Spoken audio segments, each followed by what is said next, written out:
It's been 6 long years since Alita Battle Angel was released with the most stunning visuals, action-packed scenes, and a killer soundtrack. And let me tell you, it's not just another manga adaptation, but it's something that's left fans begging for more. But just like me, you might also be wondering when the sequel will come out. Well, it's still a work in progress and we don't know the release date yet, but it's estimated to release between 2027 and 2029. Now I know it's a long wait, so in the meantime, let's dig through whatever we know about the sequel of Alita Battle Angel.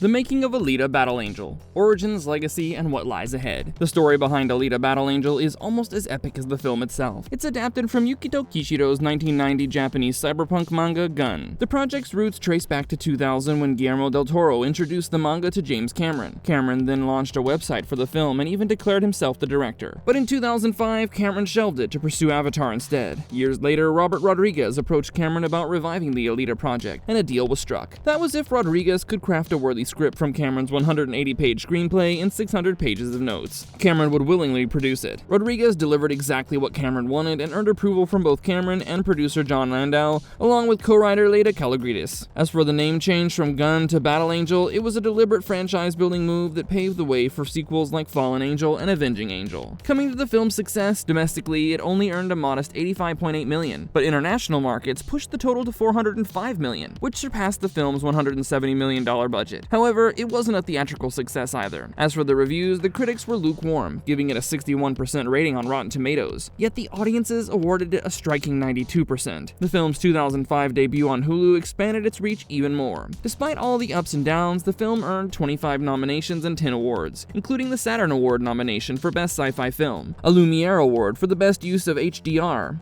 a Visual Effects Society Award nomination for Outstanding Animated Character, and much more. The visuals truly nailed it, and Alita was actually Weta Digital's first human-like CG character, and it remained faithful to the manga by keeping Alita's iconic oversized eyes.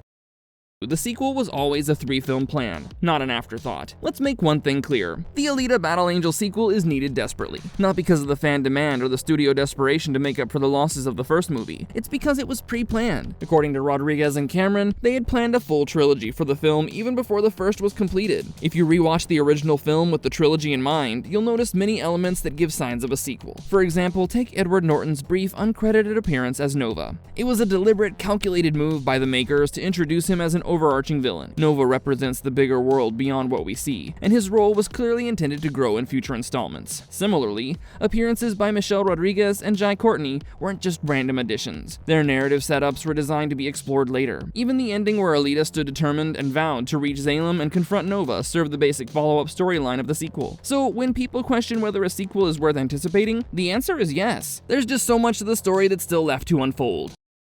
The Disney-Fox merger, how a corporate deal froze the franchise. Now, there's always more drama that happens behind the scenes. So when Disney acquired 20th Century Fox in 2019, it took over every film, franchise, and project, and Alita Battle Angel was just another one that was not a priority. Because of that, the film moved from a studio that backed it to one that focused on Marvel, Star Wars, and popular family franchises. A gritty cyberpunk story did not naturally fit that ecosystem, and they're not random words. Even Christopher Waltz, who played Alita's father, openly hinted in an interview that the sequel stalled because Alita Battle Angel might not fit into Disney's new agenda. It's a fair point though, because Disney's plate was already full, which left little room for Alita. As a result, the project drifted even more without clear support. Even director Rodriguez spoke about the disruption in an interview. He shared his concerns that even he was unsure about the future of the sequel, because during the release of the first film, everyone, especially members of the marketing team of Fox, were laid off. The movie effectively launched without its original studio structure. But fortunately, it still earned over $400 million worldwide. The issue wasn't outright rejection. It's just that within the new system, no one was actively championing the sequel. The merger created a dead zone where Fox properties sat in limbo while Disney focused elsewhere. But over time, things began to shift as the inherited Fox projects slowly moved forward. Rodriguez gained his optimism and even gave hope to the fans for a potential sequel. You can say the mood has completely changed now. Even Cameron reaffirmed in an interview with Empire magazine jokingly that he's sworn a blood oath with Rodriguez to release at least one more film under the franchise. That's not all. Rodriguez even mentioned the massive physical sets are still waiting in his parking lot to be used again. These assurances are what keep fans' hopes alive. The Alita Army, the fan campaign that refused to quit. I have to say, the Alita fan movement is one of the craziest movements I've ever witnessed. It started in early 2019 when a scattered group of Twitter users watched the film and pushed the hashtags when the film wasn't performing well in the theaters. They absolutely refused to let go and encouraged more people to watch the movie. By March 2019, they even branded themselves with a fan-based name. Credit goes to the user named @MrJinxToast, who coined Alita Army during a massive voting thread, and it stuck immediately. The early days were definitely messy. I won't sugarcoat it, because the Alita Challenge, which aimed to make Alita bigger than Captain Marvel, briefly brought in politically motivated voices who used the film as a weapon against Captain Marvel, which badly muddied the fandom's image. It was rough for the true fans, as they were called names like closeted misogynists. But eventually things got better because the genuine fans pushed back and even received support from some Captain Marvel supporters. After that, something genuinely extraordinary happened. They trended #Alita sequel on Twitter in December 2019, did it again in February 2020, and then flew a banner reading #Alita sequel, #Alita Army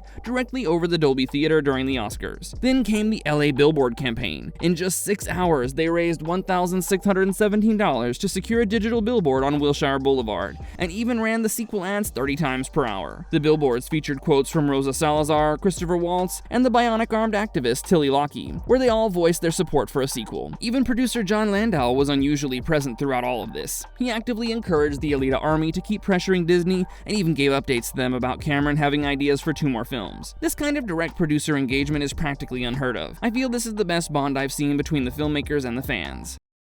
The Blood Oath, and what Cameron's 600 pages of notes tell you about his obsession. So it was in December 2022 when the hopes of getting a sequel story heightened. Avatar: The Way of Water was weeks from release, and James Cameron was deep in an edit bay somewhere with a Pandora screensaver running in the background. He gets on a video call with Robert Rodriguez for Variety's Directors on Directors series, ostensibly to talk about Avatar, but then something unexpected happens right at the very end. Cameron suddenly exclaims, "Hey, let's make another Alita film, what do you say?" Rodriguez replied, "Yeah, let's do that." And then Cameron suggested a Blood Oath, where both men held up their uncut palms to the camera and laughed. Their wholesome moment went viral instantly, and it makes sense. But what makes this moment feel more than just a charming bit of on-camera banter is what Cameron said earlier in that same conversation about his writing process, describing how he works and giving Cameron 600 pages of in-depth notes on Alita and her world, and how the cyborgs work. You can estimate the amount of passion they had for this project. Like, writing 600 pages of notes on something is pure obsession. After that, in November 2025, Cameron delivered what the fans had been waiting for. He spoke in an interview with Empire magazine about the blood oath he made with Rodriguez to make at least one more Alita movie. He even added they were thinking of an architecture that bridges to a third film,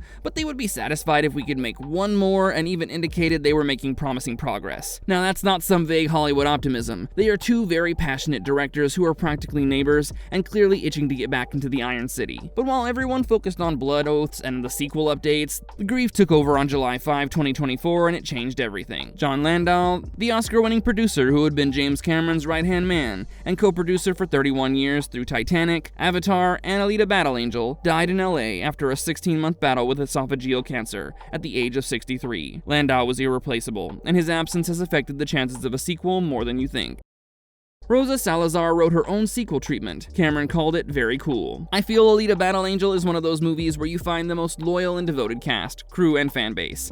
Even Rosa Salazar, who gave life to Alita on screen, is so devoted to her role that right after the first movie ended, she wrote her character's plot in the sequel and sent it over to Rodriguez. He even acknowledged how cool it was. See, even though she knew it wasn't going to get adapted to the sequel, she wrote it, and that's what makes me love her more. The amount of passion and respect she has for her character is commendable. She loves her character just like her fans who root for her every single moment. Like when they showed up at her play of Cyrano de Bergerac. It's understandable why she brings up Alita and her devoted fans in her interviews, where she even stated that the sequel might happen. I feel like she was always meant to play Alita, because during the final auditions, she pitched to Rodriguez what she felt about the character Alita, and he approved of her. She understood the character so well, and it really showed in her performance.